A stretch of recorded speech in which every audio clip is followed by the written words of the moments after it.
The Iskar River near the town of Sofia has now been cleaned up. Torrential rain carried garbage from the capital Sofia and other nearby towns to a hydroelectric dam located 40 kilometers away. The cleanup proved a difficult operation. It took regional and national authorities several days to plan the technical details and find the necessary funding.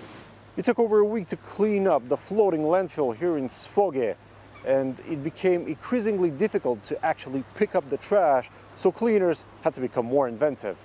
Collecting all the plastic bottles, refrigerators, tree trunks, and other waste was a major task. Workers first used machines to scoop up the waste. Loose rubbish was then gathered up using hooks. A crane then had to be called in with a billboard frame used as a giant rake. Boats and heavy machinery were also used to break up and transport the rubbish. The weather was also working against the cleanup effort.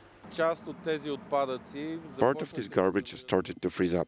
They were clumping together, forming large blocks. The cleanup team then has to break up these blocks and manually pull them in.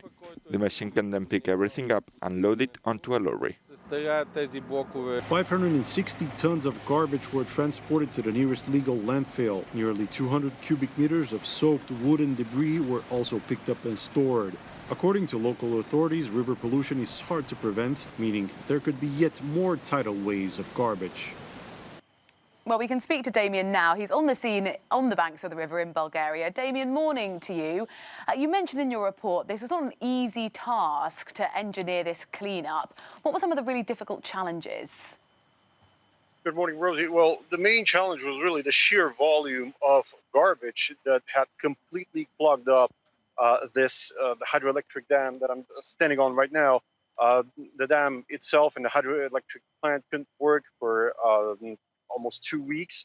And so the garbage was covering an area of about a hectare, which is even more than a football pitch, which was the first kind of estimation of the sheer surface of the garbage covering up this area.